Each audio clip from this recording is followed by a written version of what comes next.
Crew 9, go SpaceX, go Falcon, go NASA.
Go SpaceX, go Falcon, go NASA.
Go SpaceX, go Falcon, go NASA.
Hello, and a very big welcome to the European Spaceport in French Guiana and our live broadcast Road to Space. On the pad, we have Europe's new heavy lift rocket, Ariane 6, getting ready to take to the skies for its third launch, and on board is our passenger, METOP second generation A1, the first in a new series of European weather satellites, which will also improve our predictions of extreme events like storms and better understand climate change.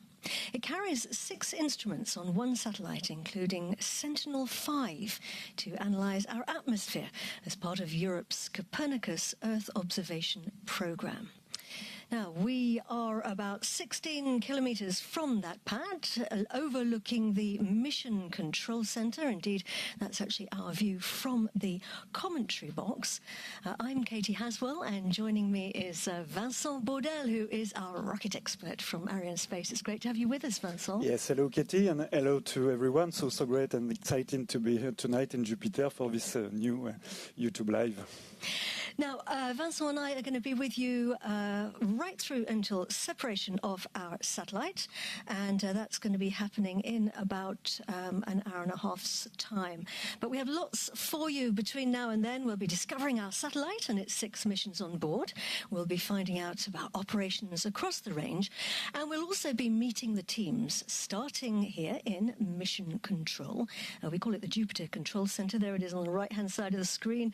Very much the nerve centre of operations, the teams in here inside what we call the fishbowl. It's the glass protecting them and making all the final decisions in there as well. Yes, and there will be as well the Ariane 6 launch site. That is a dedicated area designed for launcher final preparation. So it includes, of course, the launch pad, but also the launcher assembly and the integration building. We'll also be meeting the teams in the Launch Control Centre, or CDL as it's known here at the base, closer to the pad. These are the teams who are responsible for all the operations on the rocket and the pad right up until liftoff. Laser focus concentration in there now. Yes, and we will discover as well the quick look telemetry team. So this team collects real-time data that the launcher sends, which allows us to continuously analyze the launcher behavior and confirm that it is as expected. Indeed. Now, let's find out how things are looking for the launch, and who better to tell us than the CEO of Arianespace, David Cavaioles. David, how are operations progressing? Well, so tonight we are going to operate Ariane 6, which is a brand new heavy launcher of Europe. So Ariane 6 is now on its launch pad. All the indicators are green, the meteo is okay, and we should be able now to perform the launch in a little bit more than 20 minutes. Great, that's good to hear. David, tell us a little bit more about our passenger. For sure. So today our client is EUMETSAT, so the European institution in charge of meteorological satellite. And for EUMETSAT, we launched a very special satellite called METOP-SG 1. So this is the first of a new generation of polar orbiting weather satellite. And within this satellite, we have 6 instruments, 6 very innovative instruments. And it's worth noting that one of them is called Sentinel-5, and it's part of the well-known Copernicus program of the European Commission.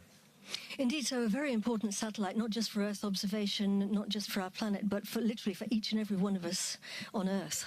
Yeah, absolutely, because this satellite will provide extremely valuable data to increase the accuracy of weather forecasts, but also to allow scientists to better understand climate change, to fight against pollution. So this is really a satellite that will provide a tangible outcome for all the European citizens, and for this reason, at Arianespace, we are extremely proud to proceed to this launch tonight. Absolutely. Well, David, thank you very much indeed for keeping us up to date there. David Cavaioles, thank you.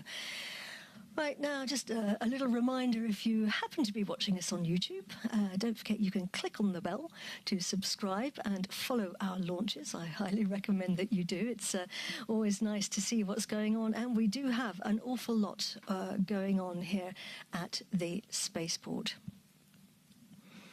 21 minutes and 47 seconds to launch our rocket on the pad there. As David said, we are all green and go for launch. Our satellite's due to lift off in 21 minutes and 33 seconds. What's going to happen after that? Yes, so tonight the Ariane 6 launch vehicle will lift off toward the north, powered by its main cryogenic engine and its two solid propellant booster. So this will be separated 2 minutes and 15 seconds after launch, followed 1 minute and 17 seconds later by the fairing separation once the launcher has left the Earth's atmosphere. The launcher will continue its ascent up to 7 minutes and 35 seconds when the main stage will have finished its job. So the onboard computer will command the shutdown of the Vulcan engine and the main stage will be separated. A few seconds later, the Vinci upper stage engine will be ignited for the first time and will burn for about 12 minutes, putting the launcher into an intermediate orbit. We will then have a long coasting phase going up around the North Pole and down Eastern Asia until shortly before the hour, when the upper stage will be reignited close to Australia. This second boost, which will last only 47 seconds, will allow to reach the targeted orbit. Then, therefore, METOP-SG A1 will be separated. And after that, the upper stage will enter a new coasting phase before a third boost, which will slow it down, followed by stage passivation and leading to a re-entry above the Indian Ocean. And this deorbitation will avoid, of course, leaving any debris in orbit, any debris in space. Very, very important, of course, to avoid space debris. And once METOP-SG A1 is released, it's going to start the process of testing and calibrating before it can start its job. That'll be in about a year's time. And my goodness, what an important job it has. With people across the world coping with increasingly extreme weather events, there's never been a better time to improve the accuracy of our weather forecasts and our climate predictions. And that's exactly what our satellite's going to be doing. Yes, Europe's weather service, EUMETSAT, is launching its new series of polar orbiting satellites, so the second generation of METOPs. It will consist of 6 satellites built by Airbus Defence and Space, working in pairs with an A-type and a B-type. And today we are launching the first one in the second generation, and it is an A-type. That's why it is called METOP-SG A1, that is to say, METOP second generation, A-type, number 1. And on board, it actually carries 6 instruments, I think 6 different but complementary missions. One of them is Sentinel-5, as David was telling us earlier, which is part of Europe's Copernicus program to monitor our planet, and it's very much our eye in the sky for air quality. And that's important because air pollution contributes to millions of premature deaths every year worldwide. So this is super important. Sentinel-5 is going to track pollutants, greenhouse gases, and ozone levels across the entire planet. So let's find out a little bit more now about our satellite, METOP-SG A1.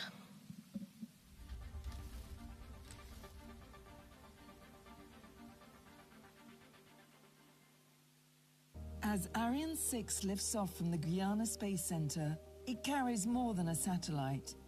It carries the future of weather and climate forecasting in Europe. On board is METOP-SG A1, the latest in Europe's family of polar orbiting meteorological satellites, developed by EUMETSAT in partnership with ESA, the European Commission, CNES, and DLR. Its mission: to provide the data we need to understand the weather today and the climate of tomorrow. Circling the planet 14 times a day, METOP-SG A1 scans the atmosphere from pole to pole, collecting billions of high-precision measurements, temperature, humidity, and trace gases. Temperatures in Europe are rising twice as fast as the global average. This makes Europe the fastest warming continent in the world. Data from the first generation of METOP satellites was a game changer, while data from the second generation, the first of which we'll be launching tonight, will continue that, ensuring that it is the most important source of space-based observations for numerical weather prediction, covering the period of 12 hours to 10 days out until the 2040s. Built by Airbus Defence and Space, METOP-SG carries a new generation of instruments, hyperspectral sensors and microwave imagers designed to detect even the smallest changes in the atmosphere. It also hosts the Sentinel-5 mission, part of the European Union's Copernicus program. The Copernicus Sentinel-5A is the evolution of the Copernicus Sentinel-5P, currently in orbit. This new satellite will perform atmospheric measurements at a high spatial, spectral and temporal resolution related to air quality, methane emissions, ozone and UV radiation. The new mission, together with the geostationary Sentinel-4 and the upcoming CO2M mission, secure Copernicus as one of the most advanced Earth observation systems in the world when it comes to atmosphere monitoring. With the launch of the Copernicus Sentinel-5 mission on board an Ariane 6, the European Union cements its position as global leader in the provision of Earth observation data. By orbiting the Earth every 100 minutes, the Copernicus Sentinel-5 instrument will deliver daily global data on air pollutants and other atmospheric trace gases, which will be used by the Copernicus Atmosphere Monitoring Service for value-added information. METOP-SG-1's observations will feed models from numerical weather prediction, enabling them to become more precise and timely. Numerical weather prediction models underlie many aspects of modern life: weather forecasts up to 10 days ahead, climate research, and database policies. Working behind the scenes, the satellite helps protect lives and guide governments in the face of what's ahead. In addition, countries in northern latitudes will also be able to use data from the METOP-SG satellites to improve nowcasting that is crucial for disaster management and early warnings before extreme weather events. Extreme weather is one of the main causes of destabilization in the world. One key to mitigate the associated risk is more accurate weather forecasting. The European METOP program contributes to this forecasting and is set to improve through the second generation, which will see pairs of more advanced spacecraft working in tandem. 6 innovative instruments on METOP second generation 1 will provide a range of continuous high-resolution observation essential for operational weather prediction. This mission demonstrates Europe's excellence in Earth observation. Go, METOP-SG, go! Together, Ariane 6 and METOP-SG-1 embody Europe's ambition to ensure that space innovation leads to greater resilience on Earth. And indeed, space technologies do play a huge role in enhancing our everyday here on Earth. But of course, we've got to get them into space, and that's our job today.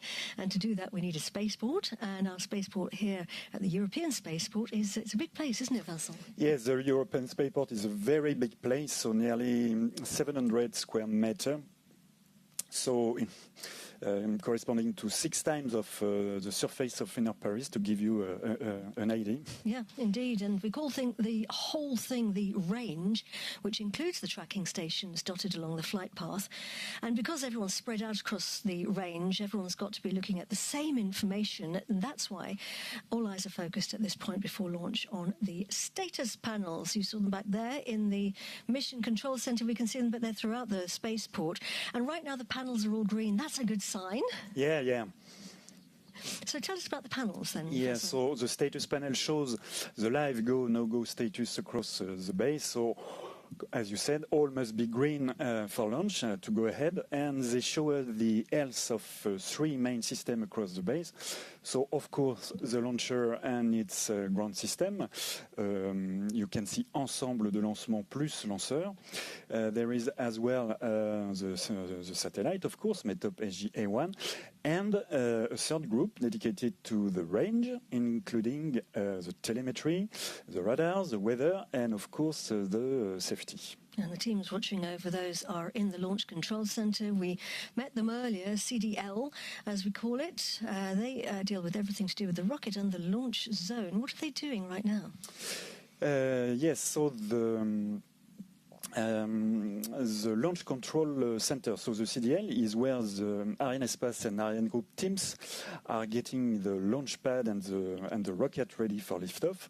So these are the operations team, and they're sending the various commands to turn the launcher avionics on, to fill the propellant tanks, to pressurize the tanks, and to do all the planned tests to confirm that the launcher is ready for launch. And behind them, behind the glass windows, the engineering teams are monitoring all these operations closely, making sure that all parameters are as expected. So they are following all physical parameters, temperature, pressure, electrical current, and so on.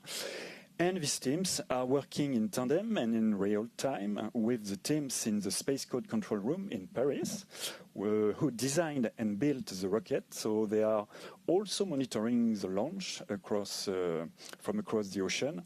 And the teams communicate with each other constantly, and they monitor operations and take important decisions. Indeed, and that's good. The more people on the job, the better.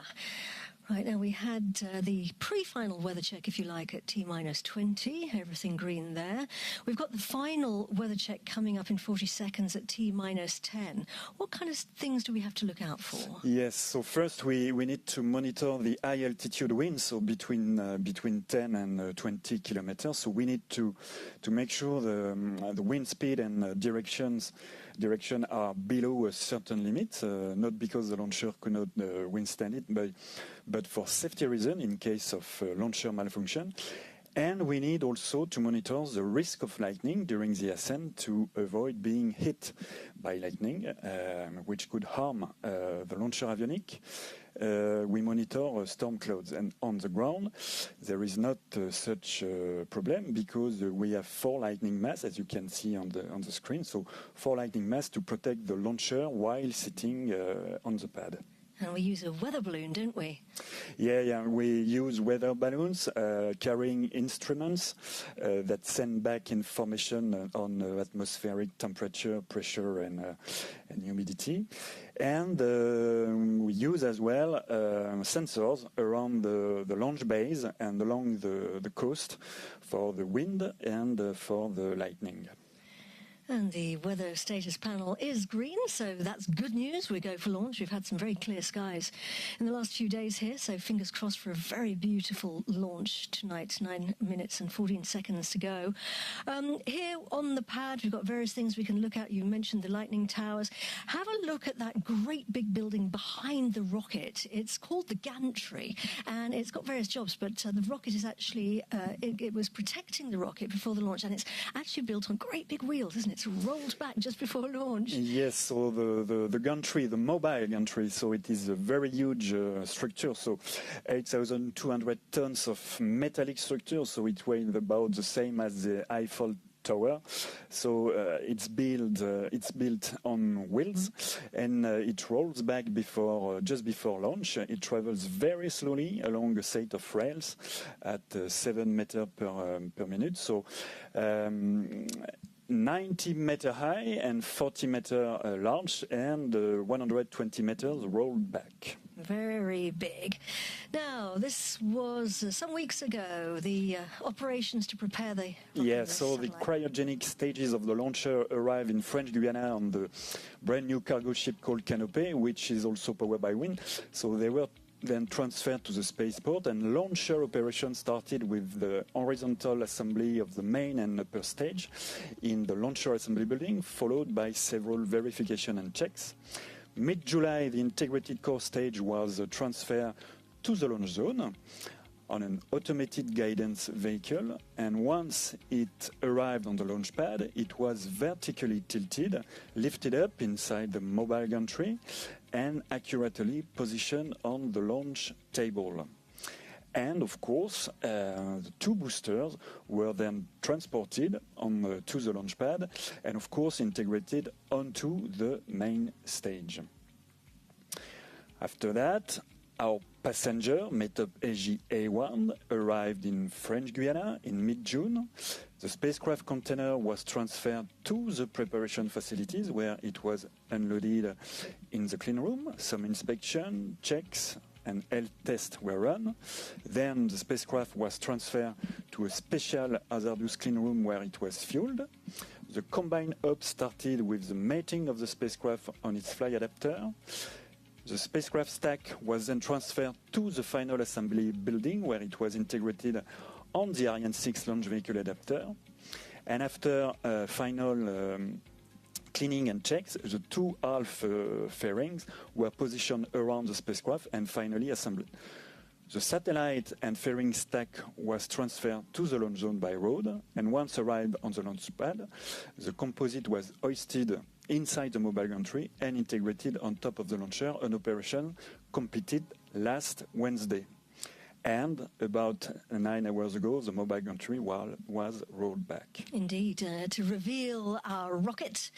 And, of course, rolling back the gantry marked the beginning of what we call the actual final countdown.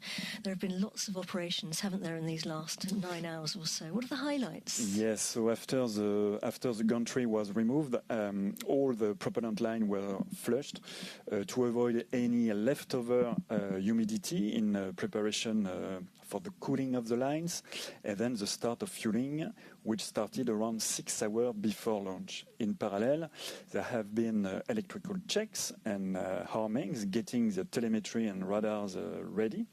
And now we are in stable situation, waiting for the start of the automatic synchronized sequence. And that's coming up in the next 20 seconds. Our range operations manager getting ready to announce it.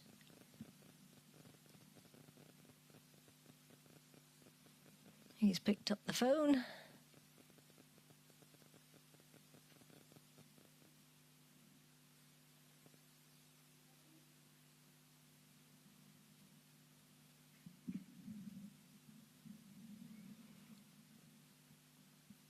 So the synchronized sequence, the automatic sequence, is normally the last 5 minutes of a countdown.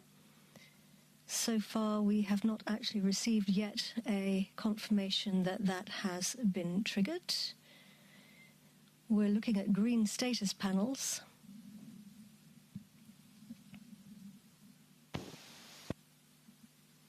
And we're hoping to hear soon from the range operations manager.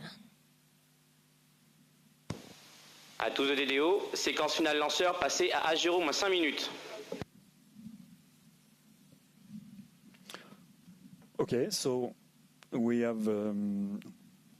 Has he announced the beginning of the sequence? Yeah. He has indeed. Okay, so that's good news.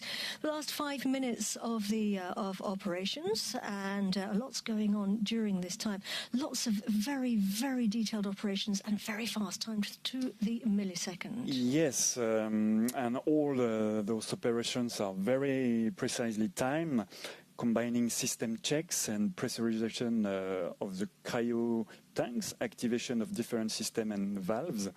The control of the operation is gradually being transferred from the ground to the computer on the launcher, and it will be the launcher on board the computer who will actually send the main engine ignition command. The same computer will check the main engine before sending the fueling, arms disconnection, and booster ignition commands for liftoff. Since we have a fixed launch day today,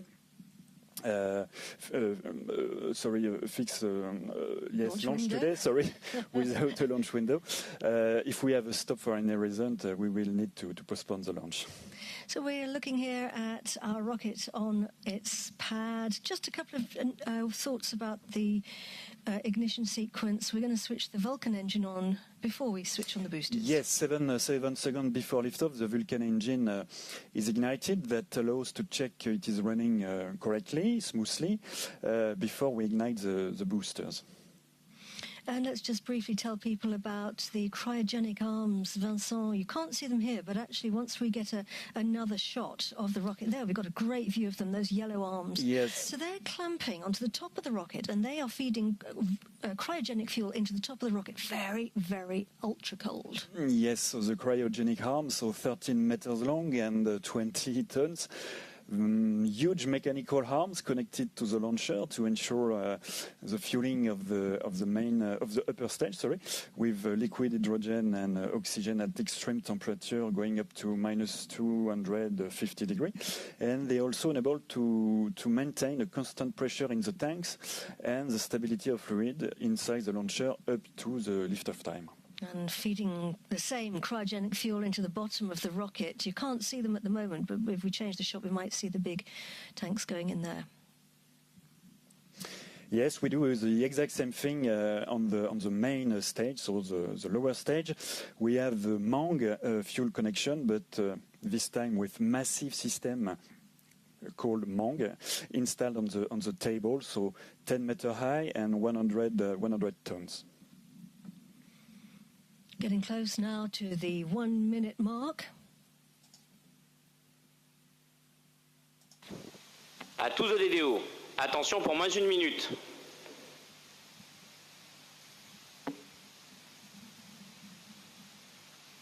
Top à 0 moins 1 minute.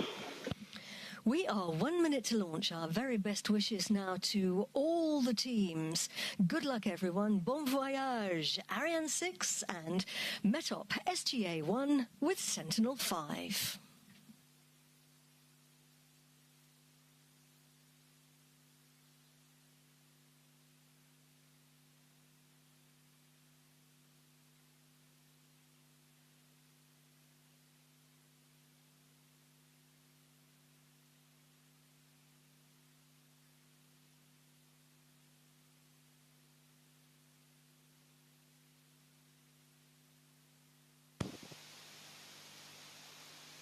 À tous de DDO, attention pour décompte final.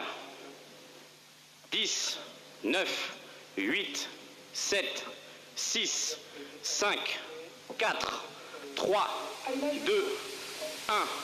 Top. Allumage de ZSR et décollage. La propulsion est nominale.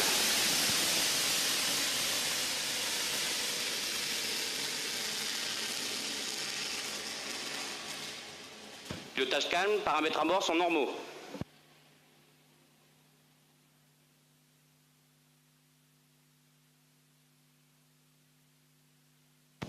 Propulsion nominale.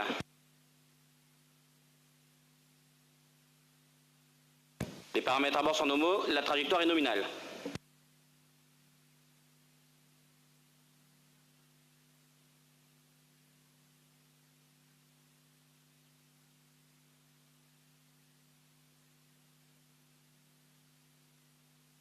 La propulsion est nominale.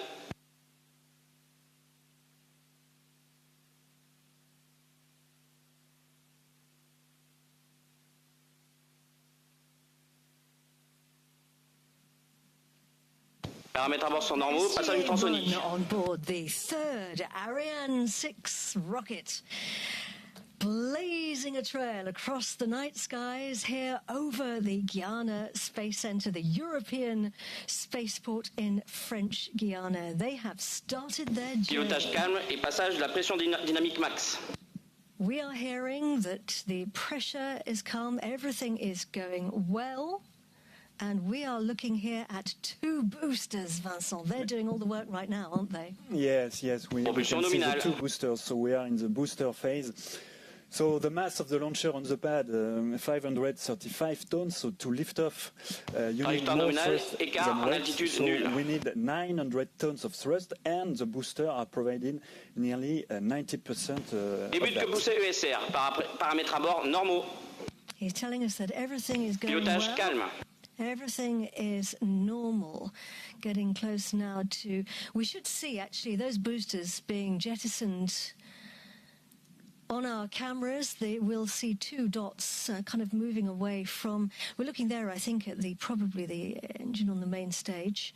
There we go. We can see the boosters. Séparation ESR.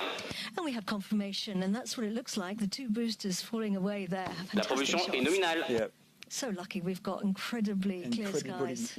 Image, yes. Looking now at the main engine, the Vulcan engine, which is now Trajectoire nominale. and he's telling us that everything's normal.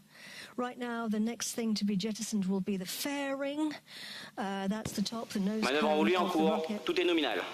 Everything's fine, and the fairing is protecting our satellites. Actually, we've got a good view of it there on our CGI images, the top of the rocket, the cargo bay, if you like. Our Les paramètres à bord sont normaux. stowed inside there, Vincent. It's got a number of jobs, hasn't it? Pilotage calme. Yeah, the fairing on top of the launcher has several jobs. So the first one, as you can imagine, is to protect the satellite on the ground from dust, humidity, and so Trajectoire on. nominale. And at launch, it is an acoustic protection against a huge vibration generated by the different ignitions. It's very loud. Yeah, and during the flight, so right now, it protects the satellites against Séparation air friction and the extreme heat as we travel through the dense part of the atmosphere. And now, We have separation of the fairing. It's been jettisoned, so we don't need that anymore. We're out of the dense part of the atmosphere that you were describing. And look at that. Paramètres à bord nominaux. We can see our satellite for the first time, and it's a big one. It's the gold structure. yes, so we can see the METOP-SG A1 spacecraft position on top of the launcher. So it is attached to the upper stage with a conical adapter. So METOP-SG A1, a big bird of more than 4 tons, positioned on top of the launcher in stowed configuration, of course, for the flight. So in gold color, we can see the multi-layer insulation that covers and protects the spacecraft sensitive elements from thermal radiation. And in gray and black, we can see other parts of the spacecraft like instrument or specific equipment. Propulsion nominale. Indeed, he's telling us everything's going well up there in space.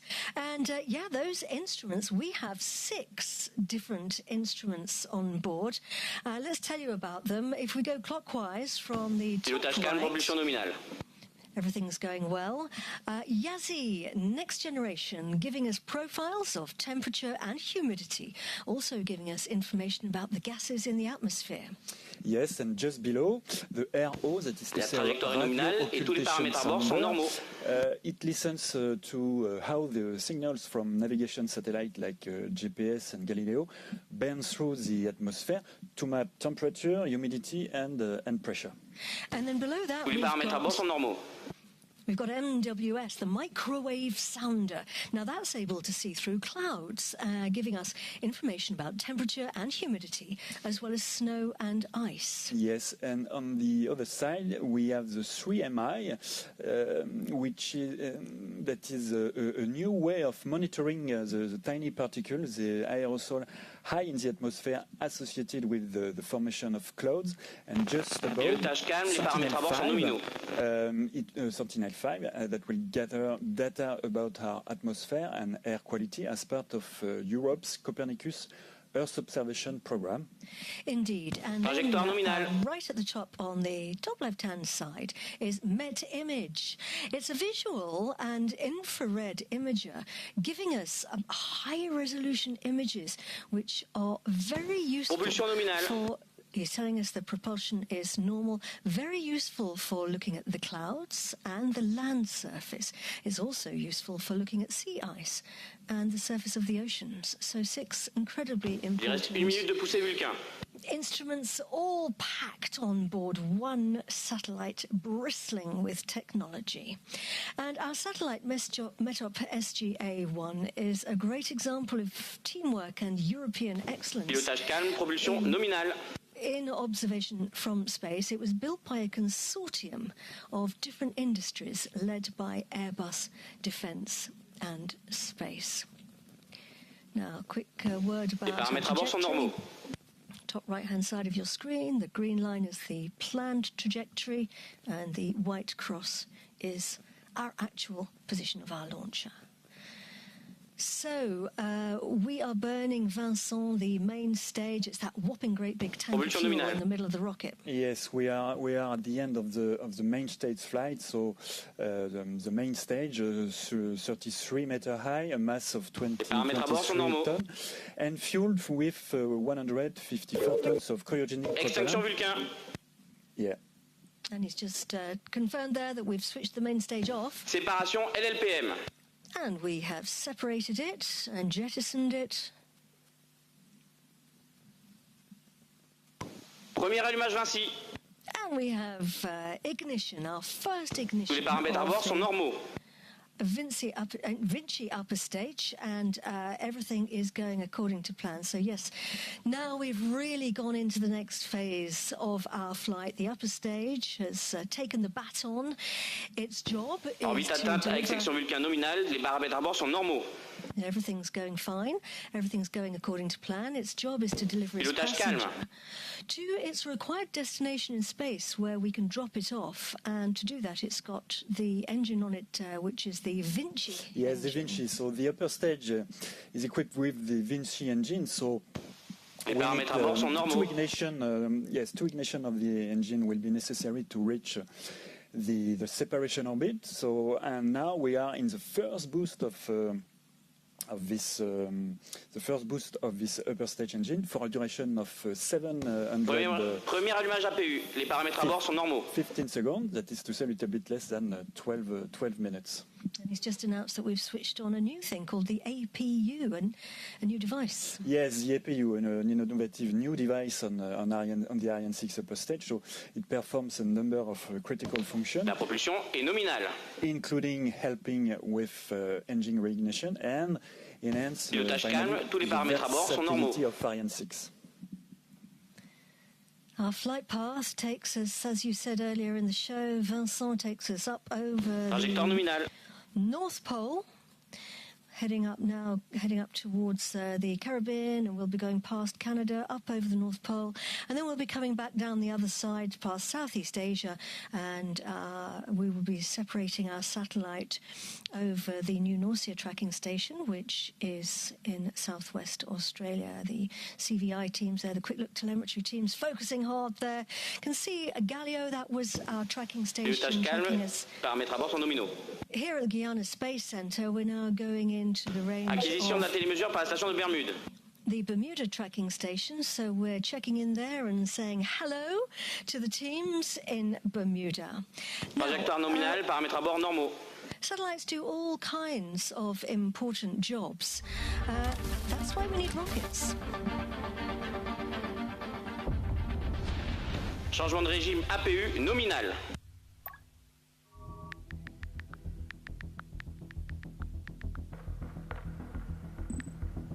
We've all at some point looked up at the stars and dreamt of being someplace else. But outer space isn't someplace else anymore. It's here, it's now, and it's essential. But why go? Why do we need rockets? No rocket, no satellite.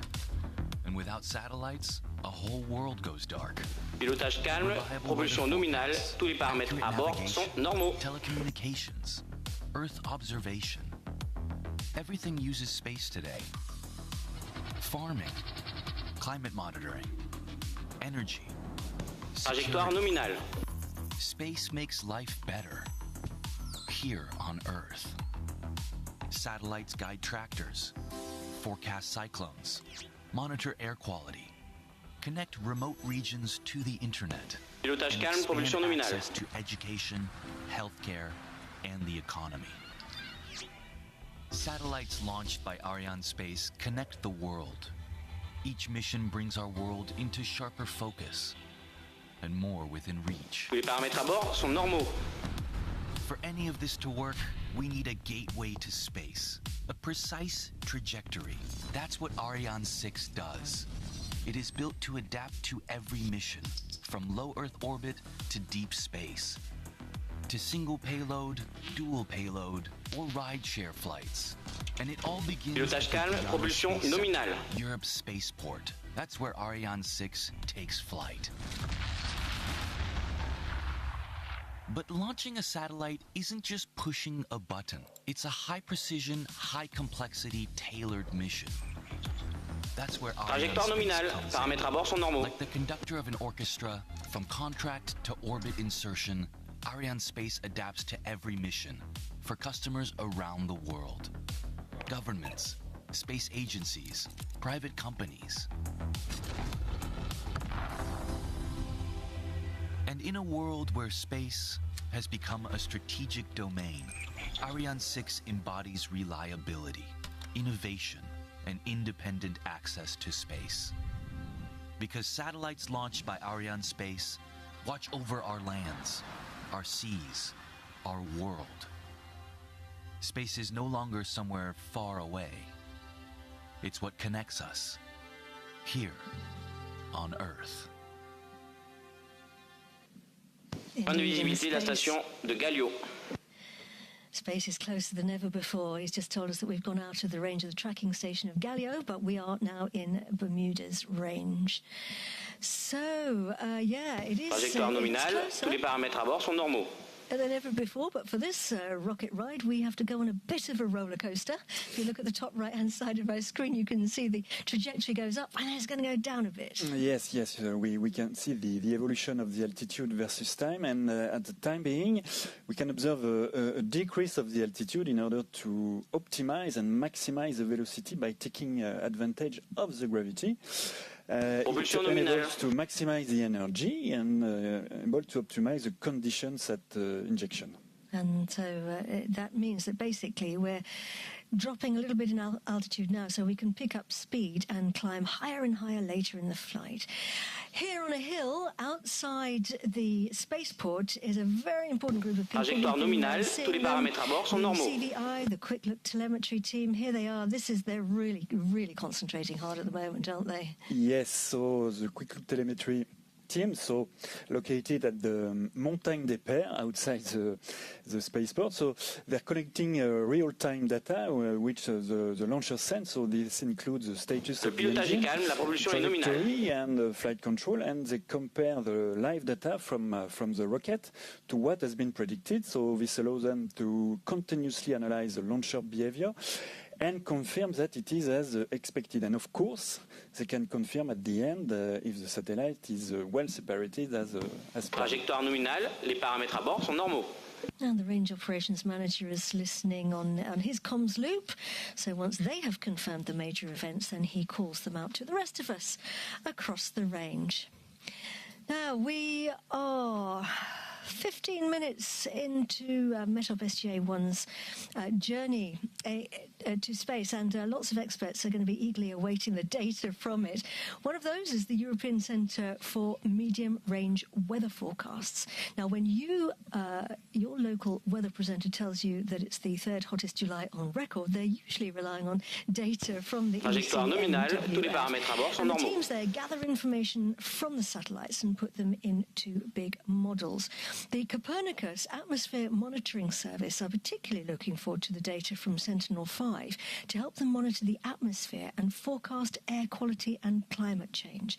And the director of the Copernicus Atmosphere Monitoring Service is with Pilotage calme, propulsion nominale. Dr. Laurence Rouille. Laurence Rouille. Laurence, good evening. thank you very, very much Good indeed evening, for Katie. coming up to the commentary box and swapping seats with Vincent. Laurence, you must be absolutely delighted to see your satellite flying in space. Yes, so delighting. This is exciting times for all the atmospheric chemistry La trajectoire est community nominale, and tous the les weather paramètres à bord sont community. normaux. Very, very exciting times. And I'm just going to adjust your microphone slightly. There we go. Reste 3 minutes de poussée now, Vinci. Laurence, tell us, how do you use the data from the weather satellites? What do you actually do with it? You put it into models? Pilotage calme, propulsion So nominale. at ECMWF, the European Centre for Medium-Range Weather Forecast, we develop models that predict weather and meteorological variables, but also because Changement de we are régime the Vinci, interested nominal. entity in charge of the implementation of two Copernicus services on behalf of the European Commission, so the Copernicus Atmosphere Monitoring Service and the Copernicus propulsion est nominale. Climate Service. We also run model to forecast Pilotage calme, paramètres à bord normaux. atmospheric composition variable, climate variables. And of course, to run this model, we need computational resources. And at ECMWF, we have Trajectoire our nominale. own, Acquisition d'un télémesure par la station de Gatineau. high computing center in Bologna, but we also need data, and Earth observation data are essential to Trajectoire run nominale. our models. The more good data we have, the better our models perform. I'm just going to point out to everybody there that we've picked up the signal now at the Gatineau tracking station. That's on the north-eastern coast of Canada in Quebec.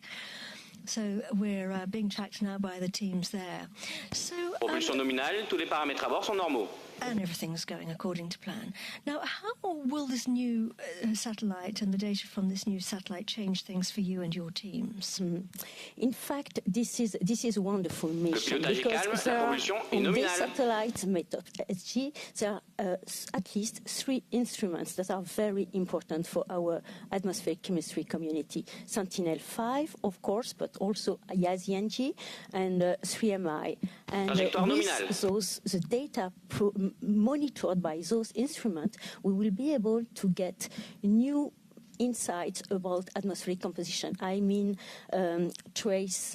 reactive trace gas, aerosols, but also greenhouse gases.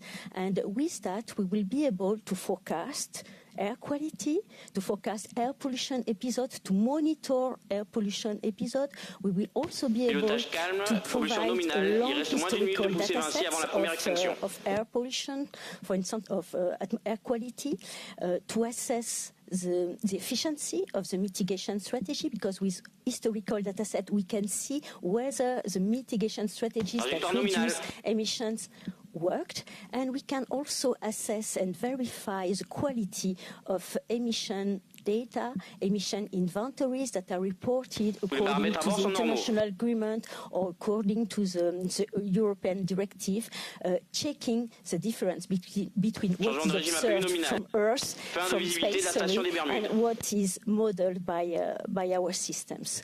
So a lot of application. A lot of applications, and we're getting now close to the moment where we will be switching off the engine, and we have confirmation there, I believe, from the Range Operations Manager. I didn't quite hear, but I think this is certainly the scheduled time for us to be switching off our engine. So that's good news. So that's the next phase of our flight.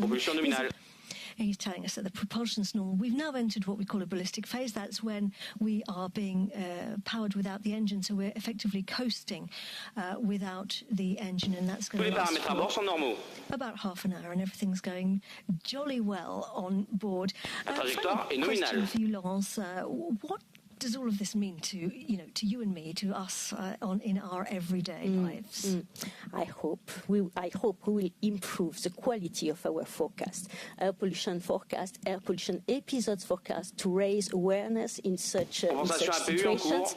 I could give few examples. For instance, what we've done over the last weeks, forecasting this ozone episode that impacted the whole of Europe for several weeks. I hope that we will be able to improve the quality of our forecast, or also monitoring the wildfires or the desert dust events that could impact also air quality in Europe and outside Europe. So with such new data and combination of those data, I hope we'll be able to really improve the quality, the reliability of our forecast and analysis. Well, thank you very much. We're all relying on you. Thank you so much for coming and telling us all about that. Very, very important work that you're doing, Laurence Rouy. Thank you. Thank you, Cathy. The Sentinel satellites are part of Europe's Earth observation program, Copernicus, with a family of satellites orbiting our Earth, gathering information about different parts of Earth's systems. Orbital en fin de conversation, APU nominal. Using advanced sensors to see the forests and the oceans, to listen to changes in the atmosphere and detect the air that we breathe. Copernicus helps us keep our world safer. He's telling us the trajectory is normal, safer, healthier, and better prepared for the future. The Sentinel-4 and 5 satellites are dedicated to visibilité Gatineau et perte attendue de la télémesure pour une durée de 32 minutes. He's just said that we've gone out to the Gatineau tracking station, which was part of the plan, and we now have a coast phase for the next 30 minutes or so. So, yes, the Sentinel-4 and Sentinel-5 satellites are dedicated to monitoring our atmosphere and helping scientists and policymakers tackle climate change and protect public health. So, very, very important satellites. The project manager for Sentinels 4 and 5 at the European Space Agency's Earth Observation Programme is Didier Martin. And Didier, I'm absolutely delighted you've been able to come and join us now and take Laurence's place. We're playing musical chairs here in the commentary box. Didier, thanks for being with us. Tell us about Sentinel-5 for a start. I mean, what is it and why is it important? Yes, thank you very much, Katie. I'm delighted to be here. Sentinel-5, as we have just heard, we're going to focus on the constituents of our atmosphere, and particularly we're going to look at specific trace gases that live in our atmosphere and that impact actually the quality of the air that we breathe. You have to know that European-wide, it is estimated there is about 350,000 premature deaths every year, and worldwide more than 4 million people die prematurely due to poor air quality. So it is very important, of course. But beyond that, these trace gases, of course, played a tremendous important role in our climate.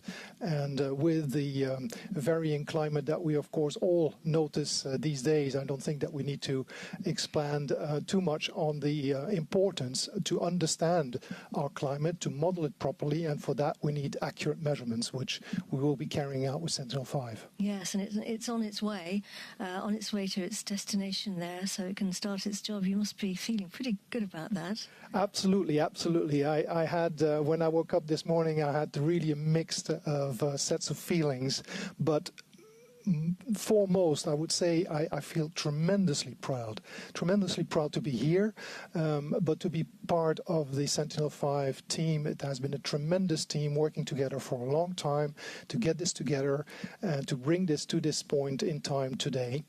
The launch event, of course, is something that is extremely important in a project. It's a massive milestone, and everyone is happy to see this lift off. Obviously, we're super excited about that. And this closes a major part of the development. But we should not forget, of course, that this opens now a new era. And we are all looking forward now to looking at the massive amounts of data that will be coming down and help us understand our climate and air quality. Indeed, and you're in charge of both the project manager for both Sentinel-4 and the Sentinel-5 missions, both of those, of course, looking at our atmosphere. But the Sentinel-4 mission was actually launched quite recently, wasn't it, in July? Indeed. So what's the difference between 4 and 5, and what is 5 going to add to 4? Indeed. No, it has been actually just 6 weeks ago that we launched Sentinel-4 on board of the Meteosat third generation sounder mission. Sentinel-5 and Sentinel-4 are actually two sister projects within the Copernicus Earth observation program, and both are dedicated to monitoring the atmosphere, as I was explaining earlier. Sentinel-4 is hosted actually on MTGS, and MTGS is in a so-called geostationary orbit, which means that it is hovering over the equator and looking constantly at the whole of Europe and the northern part of Africa. And with that, Sentinel-4 will be able to look with a rapid repeat cycle every hour, monitor this particular zone on Earth. And this will allow us to monitor the diurnal variations of the concentrations of these gases in the atmosphere. Sentinel-5 being hosted on METOP second generation, which is in a low Earth polar orbit, will actually scan the whole Earth. Every day, 24 hours, we will have the full Earth mapped by Sentinel-5. In addition, Sentinel-5 has some additional equipment on board that allows other trace gases to be monitored as well, like methane, which is a very powerful greenhouse gas, CO, and also measure the profile of ozone throughout the troposphere. And so that there are additional features, let's say, that Sentinel-5 will be able to measure. Fantastic. Well, listen, thank you very much indeed, Didier, for coming in and telling us about it. It's been a pleasure. Such important missions. Didier Martin, thank you. Thank you very much. So it is now 27 minutes into our launch, and travelling there at an altitude of 163 kilometres above our planet and a speed of 812 kilometres per second. Being powered through space by what remains of the Ariane 6 rocket. This is Europe's latest giant leap in space transportation, promising more flexibility, lower costs, and a big boost for Europe's place in space. And it does mean that Europe can take any kind of satellite to any destination in space, from scientific missions to telecoms satellites and even deep space probes. And at the heart of this ambitious project is Ariane Group, which is the prime contractor, we call it, the company responsible for bringing our rocket from blueprint to launch pad. So I'm very happy now for our third joining into the seat here in the commentary box to introduce you to Philippe Clar, who is the Director of Space Transportation Programs at Ariane Group. Philippe, thank you very much for coming up and chatting to us. Philippe, tell us a little bit more about Ariane 6, her vital statistics, what the important well, to give you some order of magnitude, Ariane 6 is really the European heavy launcher. To give you some rough numbers, the launcher is 60 meters tall, which corresponds roughly to a 20-story building. So it's quite quite a big baby. And the magnitude, the mass at liftoff is around 500 tons. The combined thrust when you take off of the boosters plus the central core is more than 800 tons. So a big beast taking off and to launch those heavy satellites. Indeed. And actually, I've got to say the space world is changing. Lots of different types of satellites now being required to be taken into space. So how have you designed this rocket to adapt to those different requirements, to take different satellites to the different places they need to go? Really, to fulfill the market needs, there are two versions of Ariane 6. One with two boosters, and this is the A62. This is the version we are using tonight. And one version with four boosters for mission requiring a better performance, a higher performance. One of the main innovations of Ariane 6 to fulfill the market needs, it's upper stage. And right now we are in the phase of the upper stage. With the VNG engine, which is a new engine, that this engine can be restarted a couple times during the flight. And this feature really gives a lot of versatility to the launcher to address many different orbits, depending on the customer needs, what the customer is requesting in terms of orbits. Tonight we will have 3 reignition of the engine. And we've just done the first one a couple of minutes ago. And here we are in the coast phase now, going towards the next one. So, Philippe, how do you build this rocket? Let me first, Ariane is really a European project across 13 countries in Europe. And I would like to thank all the partners in Europe. There are more than 600 industry working on the launcher all year long.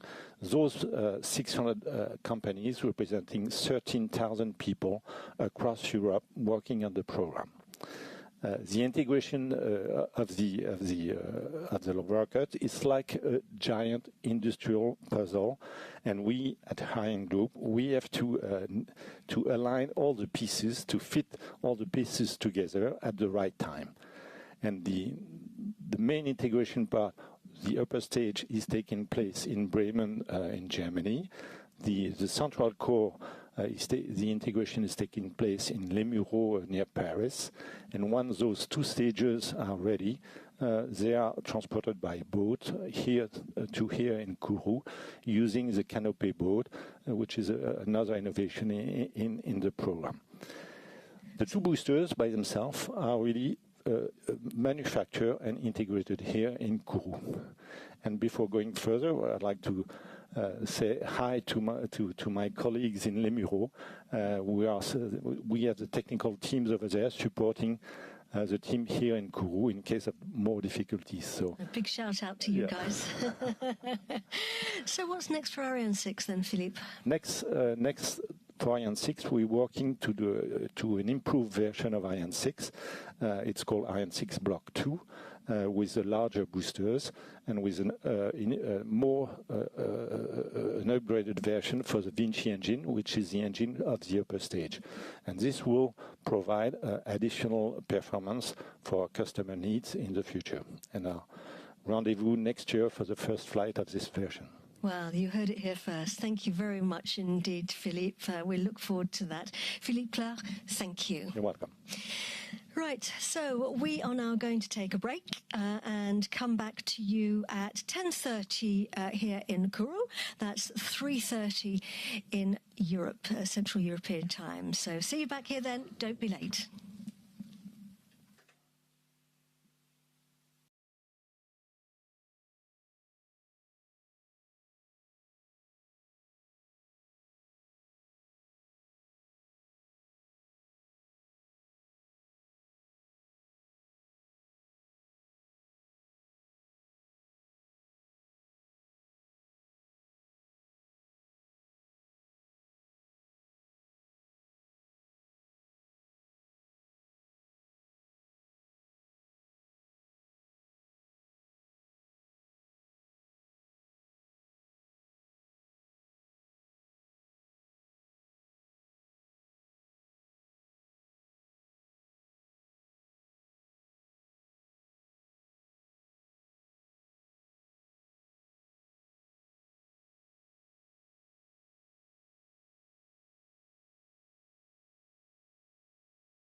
fantastic images there that we had earlier as Europe's nearest weather satellite, METOP second generation A1, lifted off from the pad here at the European Spaceport on board the third Ariane 6 to lift off from this pad carrying its 6 instruments, including Sentinel-5. And Vincent and I are still here in our commentary box, looking down over mission control, and still with you. Great to have you with us, Vincent.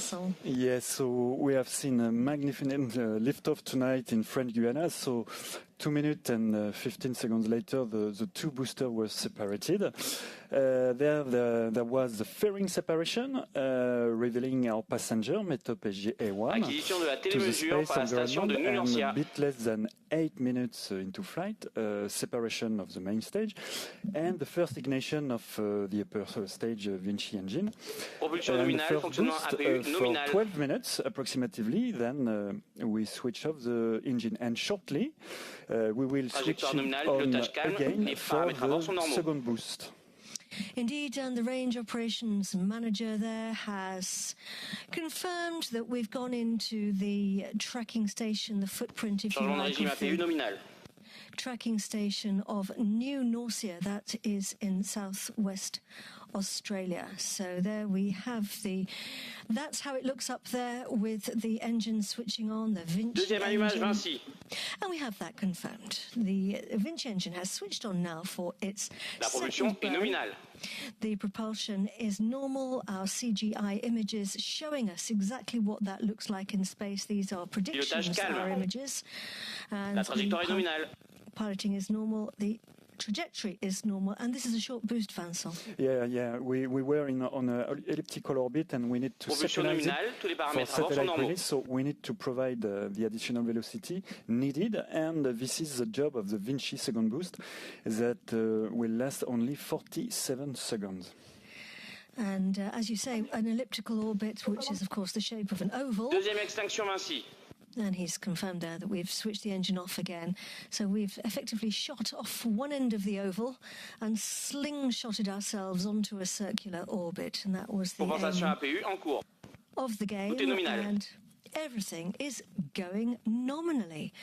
So we are launching METOP-SG A1 for Europe's weather people, EUMETSAT. It stands for the European Organization for the Exploitation of Meteorological Satellites. And that's what they do. They fly the weather satellites. It's an intergovernmental agency based in Germany, and it operates a family of spacecraft gathering information about the weather, the climate, and the environment. And the METOP fleet is one of them, and of course METOP-SG A1 is the nuclear. It's the first in a new series, and EUMETSAT actually works very closely with other countries, first and foremost with its 30 member states, but also with the US, Japan, China, and many others. So very much an international organization.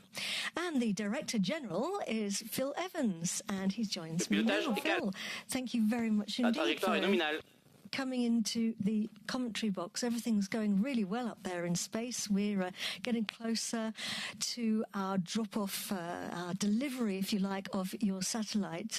You must be pretty happy your satellite's on its way. Very relieved, very excited. I'll feel an awful lot happier in a few minutes when we've got confirmation of separation and signal acquisition. But yeah, fantastic. Yeah, indeed. So just talk us through the EUMETSAT fleet. EUMETSAT operates a number of satellites. Our core satellites, if you like, are a geostationary fleet that orbits at about 36,000 kilometres and is stationary over the equator. That's a satellite that's very good for monitoring and predicting short period events, intense storms that can have a devastating impact. The second area of mandatory programs is what we've launched this evening is the low Earth orbit METOP satellites, which support numerical weather prediction out to 10 days. And in addition to that, that, we operate a number of other satellites, particularly for the European Commission's Copernicus program, mostly marine monitoring satellites, altimeter missions and the like. So very busy around in your headquarters, no doubt. So what about this satellite, though? I mean, the next generation, this second generation, what's that going to bring? Well, there's two things. The first thing is continuity from our previous METOP mission, and the previous METOP mission had an immense impact on forecast accuracy, reducing errors by 25%, the biggest contributor to forecast accuracy. So it's continuity of those missions, but importantly, the instruments that we've got on the satellite, many of them are highly innovative, particularly IASI Next Generation, METImage, and of course, as we've heard, the Sentinel-5 mission from the Copernicus program, which will monitor trace gases such as ozone, nitrous oxide, and also aerosols, which will open up a new world of forecasting pollution incidents and events. I was going to say, how is it actually going to sort of improve weather forecast, this next generation? METOP-SG 1 and its brothers and sisters, if you like, in space. Well, the improvements comes from the enhancements of the satellites. Generally speaking, greater accuracy, greater resolution, more channels. And this will help forecast a wide range of weather events. But we've already heard things like pollution events in Europe have been credited with causing up to 350,000 premature deaths in 2022. Sentinel-5 will help with that. We're seeing other events increasing very hot temperatures again, which caused 60,000 deaths in 2022. And these instruments help us forecast that, which makes society more resilient. We're more able to cope with these events. And it's a massive, huge team effort, isn't it, right across Europe, creating a programme like this? I mean, it's easy to. I mean, the technological successes, both of the instruments and the launch today, are miracles and something to be hugely proud of. But none of that would have happened without partnership, without collaboration between organisations like EUMETSAT and ESA and across industry. 110, more than 110 companies were involved with this in 17 countries. And it's that collaboration, that spirit of shared endeavour and a common mission that has really underpinned the success of this mission and the launch today. Gosh, you must all feel very proud. Very proud and very tired. Yes, I can believe that. Listen, Phil, thank you so much for coming to chat to us and telling us all about it. And I'm wishing you now the best of luck as we get closer. We're about a few minutes away now until your satellite will be separated. So, Phil Evans, thank you. Thank you. So, let's turn the mic off. There we go. Yes, we are 1 hour, 1 minute and 5 seconds now into our launch. And incidentally, the METOP-SG satellites are the first EUMETSAT satellites designed for controlled re-entry into the Earth's atmosphere at the end of their life. And that's really important because it just shows that EUMETSAT's very much committed to reducing space debris, which of course is a big effort across the world now. So, Vincent, you are back. Let's come back to what's happening now in space on our flight. The upper stage is transporting us through space towards the delivery orbit. He's just announced there that we've had the beginning of an orientation maneuver, because although the first part of the flight was all about propulsion and power, this part is all about precision and delicacy, because we really need to deliver the satellite to a very specific orbit. And to do that, we've got to twist and turn and maneuver. So what's actually happening up there? Yes, so we are using the the upper stage, so the new upper stage of the Ariane 6. So big innovation with Ariane 6 is mission flexibility, and the new upper stage is a key element contributing to the Ariane 6 huge versatility, and reignition capability. So it is designed to switch on and off up to 4 times, which enables to Ariane 6 to perform any kind of missions, embarking one or several payloads to be injected on different orbits. Single launch, as tonight for METOP-SG A1, dual launch, multi-missions with rideshare or constellations. La trajectoire est nominale. So it's a very versatile piece of kit, can take our passengers wherever they need to go, and even a number of passengers, as you say, there at the same time. So let's talk about what's actually happening now, Vincent. We're going through the orientation manoeuvres, aren't we? Yeah, exactly. So on the separation orbit, and before the separation of the spacecraft, the launcher is slowly oriented according to the satellite requirements. So tilting is done smoothly, and once the launcher is oriented in the correct orientation, the spacecraft separation is ordered by the upper stage. Trajectoire nominale. How does he says everything's going normally? How does it work? How does the upper stage actually eject the satellite into space? Yeah, so the spacecraft is mated on the upper stage and the adapter by means of a clamber, a sort of mechanical belt, so that maintains and secures the spacecraft on top of the launcher. This clamber is released, this mechanical belt is released and opened by a pyro activation device. And then the spacecraft is smoothly separated by a simple system, relaxation, of specific springs. So we're actually going to ping it into space with some springs, a bit like a jack-in-a-box, except the jack usually stays in the box, and our satellite's actually going to move away from the box. Coming up now on separation of our satellite in about 10 seconds.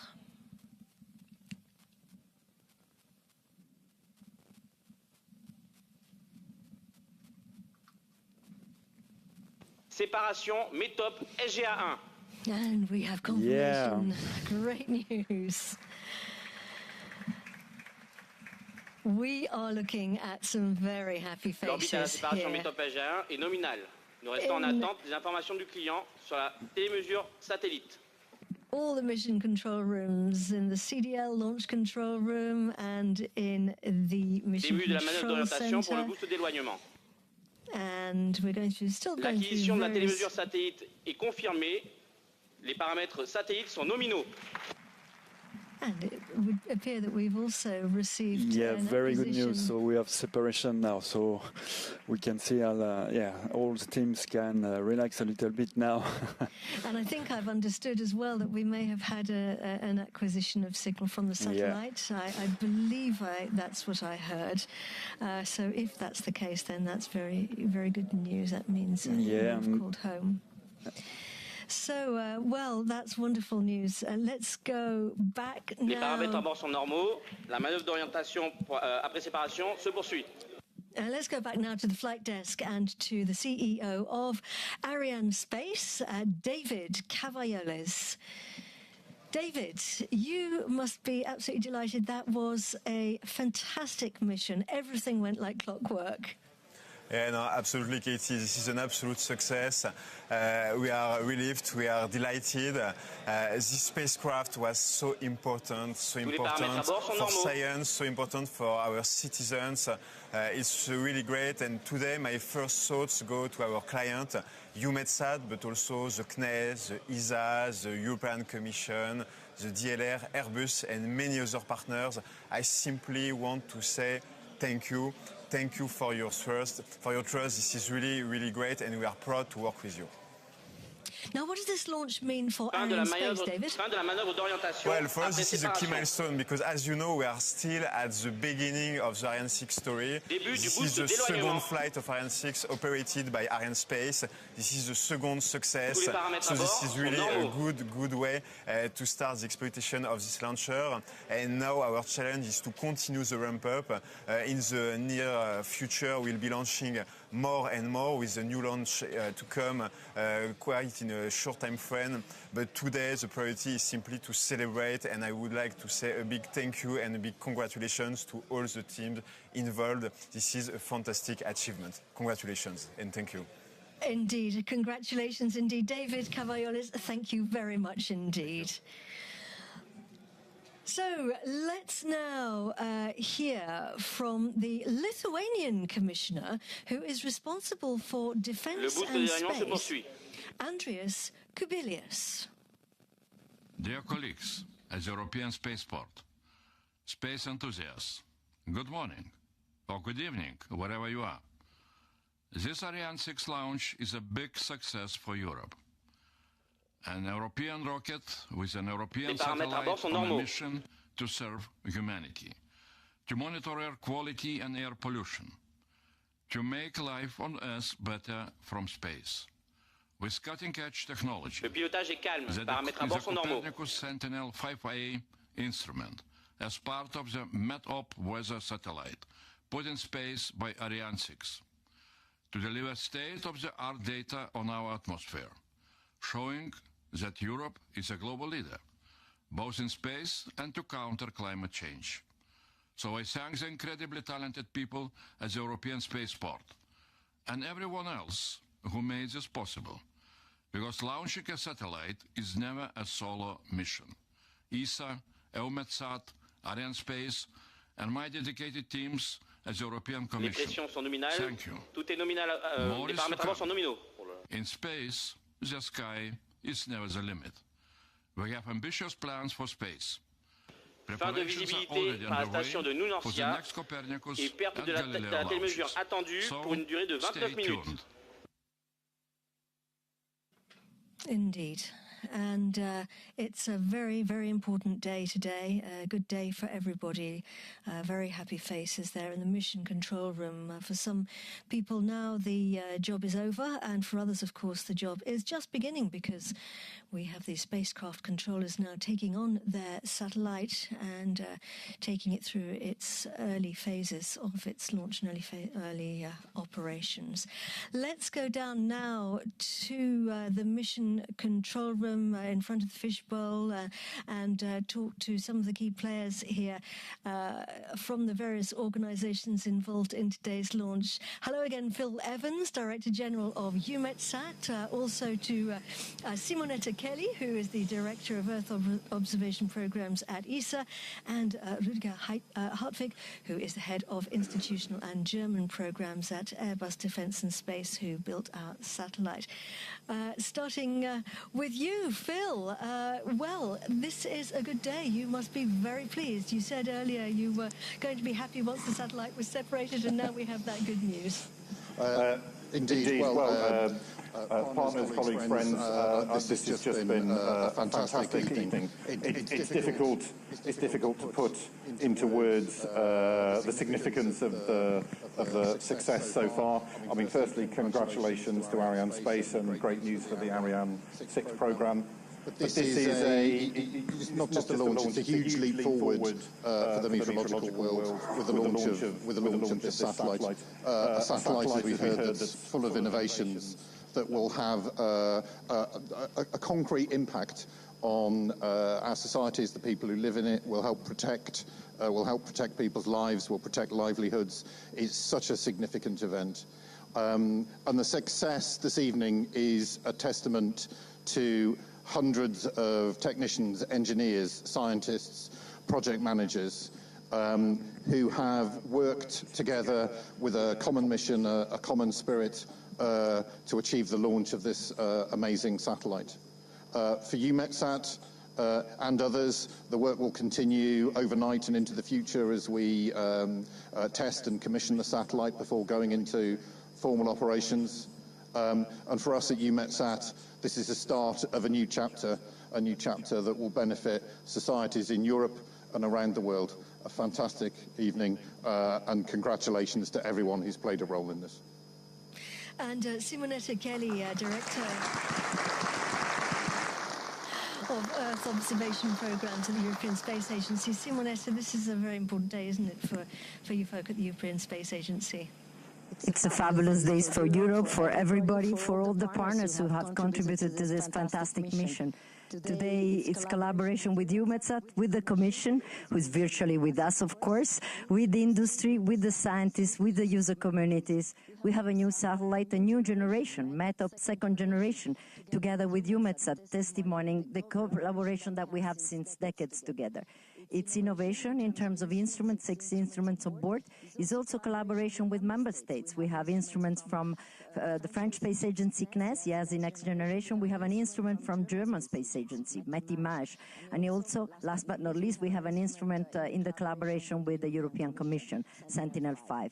All of this will allow us to improve weather prediction, to better work on nowcasting, to better manage our extreme weather events, which are increasing, unfortunately, we hear from EUMETSAT colleagues, and also to better understand the air quality, the air that we breathe every day. So really a mission which is relevant for all citizens.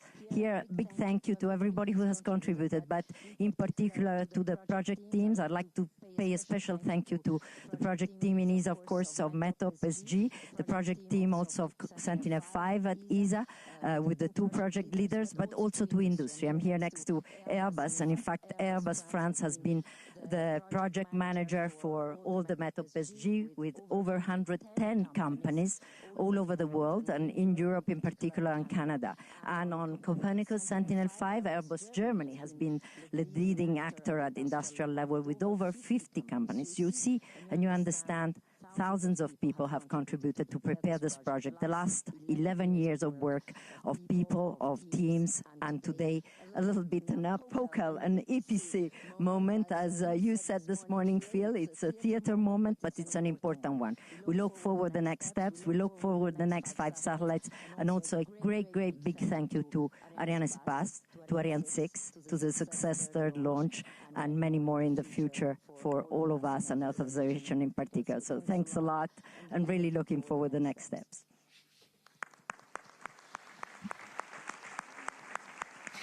And as Simonetta said there, Rudiger Hartwig, it has been an incredible team effort, hasn't it, across the board?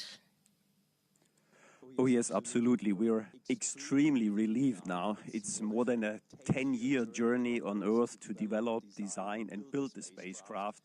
And now, thanks to the fantastic job of Arianespace, we are in orbit, now starting the LEOP phase, which is another couple of months of work. But the moment where you have no control is sitting on the rocket and being lifted into orbit is over. And as I said, we're super, super relieved.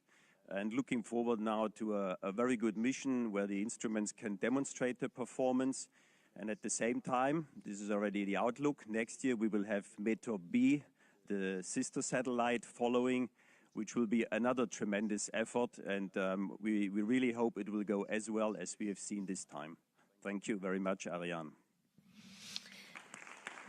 Thank you very much indeed to you. And yes, we look forward to that launch next year, which it will be fantastic and very important. Thank you, ladies and gentlemen. Now, a good day. A good day for Ariane 6, a good day for METOP-SG A1, a good day for Europe, a good day for European space, a good day for the world. It's been a fantastic launch. We're going to say goodbye now, but I would like to say thank you very much to you, Vincent, for being with us. Yes, thank you, Katie. Thank you to our YouTube followers for joining us tonight. So, bon voyage. Thank you, Katie, and thank you to our YouTube followers for joining us tonight. And bon voyage METOP-SG A1, bon voyage Sentinel-5, and a very big up, yes, to my colleagues in Arianespace, in Ariane Group, and all the team involved tonight. Yeah, absolutely. Big shout out, big up. Goodbye, everybody. We will be back here again for the next launch, so do join us then. But until then, from me, Katie Haswell.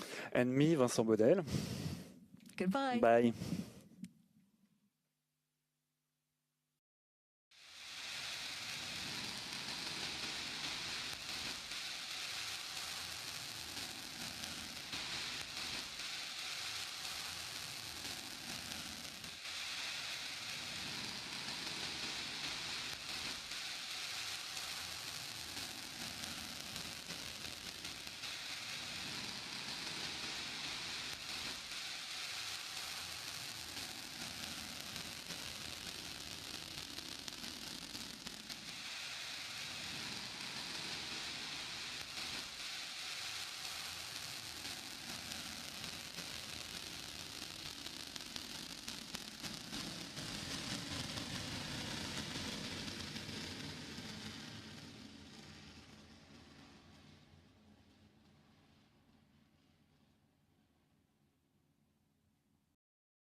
Go SpaceX, go Falcon, go NASA.